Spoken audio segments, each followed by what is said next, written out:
ਪਾਕਿਸਤਾਨ 'ਚ ਪੰਜਾਬੀ ਕਾਨਫਰੰਸਾਂ ਦੇ ਸਭ ਤੋਂ ਵੱਡੇ ਨੈਟਵਰਕ ਪੰਜਾਬੀ ਨੈਸ਼ਨਲਿਸਟ ਫੋਰਮ ਵੱਲੋਂ ਜੀ ਆਇਆਂ ਨੂੰ। ਅਮਰੀਕਾ ਤੇ ਚੀਨ ਦੀ ਪੰਜਾਬੀ ਕਲਚਰ 'ਚ ਦਿਲਚਸਪੀ ਵੱਧ ਰਹੀ ਹੈ। ਪੰਜਾਬੀ ਕੌਮ ਦੇ ਮੌਸਮੀ ਤਿਉਹਾਰ ਵਿਸਾਖੀ ਤੇ ਅਮਰੀਕਾ ਦੇ ਸਦਰ ਜੋ ਬਾਈਡਨ ਨੇ ਆਪਣੇ ਸੋਸ਼ਲ ਮੀਡੀਆ ਦੇ ਫੇਸਬੁੱਕ ਅਕਾਊਂਟ ਤੇ ਮੁਬਾਰਕਬਾਦ ਦਿੱਤੀ ਹੈ, ਜਦ ਕਿ ਮਸ਼ਹੂਰ ਚੀਨੀ ਮੀਡੀਆ ਨੈਟਵਰਕ CGTN ਨੇ ਪੰਜਾਬ 'ਚ ਵਿਸਾਖੀ ਦਾ ਤਿਉਹਾਰ ਮਨਾਉਣ ਨੂੰ ਨੁਮਾਇਆ ਕੀਤਾ ਹੈ।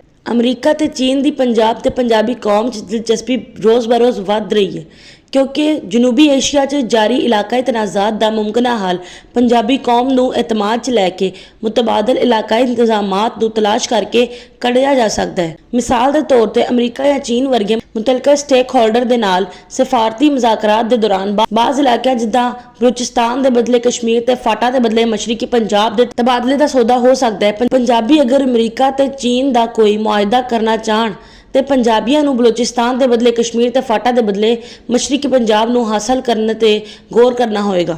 ਪੰਜਾਬੀਆਂ ਨੂੰ ਅਗਰ ਬਲੋਚਿਸਤਾਨ ਦੇ ਬਦਲੇ ਕਸ਼ਮੀਰ ਤੇ ਫਾਟਾ ਦੇ ਬਦਲੇ ਮਸ਼ਰਕੀ ਪੰਜਾਬ ਦਾ ਇਲਾਕਾ ਮਿਲ ਸਕਦਾ ਹੈ ਤੇ ਇਹ ਮੁਮਕਿਨਾ ਤੌਰ ਤੇ ਅਮਰੀਕਾ ਜਾਂ ਚੀਨ ਦੇ ਨਾਲ ਬਿਹਤਰ ਸਫਾਰਤੀ ਤਾਲੁਕਾਤ ਦੀ ਰਾਹ ਹਮਵਾਰ ਕਰ ਸਕਦਾ ਹੈ। ਇਸ ਤਰ੍ਹਾਂ ਦੇ ਸਟ੍ਰੈਟੇਜਿਕ ਇਕਦਾਮਾਤ ਦੇ ਲਈ ਪੰਜਾਬੀ ਇਤਮਾਦ ਦੇ ਨਾਲ ਮੁਜ਼ਾਕਰਾਤ ਕਰ ਸਕਦੇ ਨੇ ਤੇ ਆਲਮੀ ਮੈਦਾਨ 'ਚ ਆਪਣੀ ਪੋਜੀਸ਼ਨ ਮਹਿਫੂਜ਼ ਕਰ ਸਕਦੇ ਨੇ।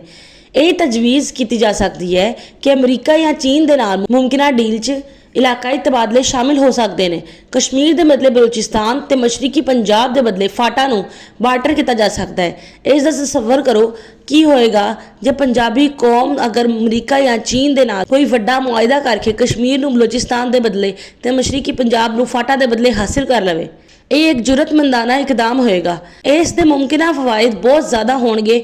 ਇਹ ਨਾ ਸਿਰਫ ਜਨੂਬੀ ਏਸ਼ੀਆ ਬਲਕਿ ਮਿਡਲ ਈਸਟ ਤੇ ਸੈਂਟਰਲ ਏਸ਼ੀਆ ਦੇ ਖਿੱਤੇ ਦੇ ਲਈ ਵੀ ਗੇਮ ਚੇਂਜਰ ਸਾਬਿਤ ਹੋ ਸਕਦਾ ਹੈ। ਇਹ ਖਿੱਤੇ ਦੇ ਵਿੱਚ ਅਮਨ ਤੇ ਤਰੱਕੀ ਦੇ ਲਈ ਦਿਲਚਸਪ ਇਮਕਾਨਾਤ ਦੀ ਦੁਨੀਆ ਖੋਲ ਸਕਦਾ ਹੈ।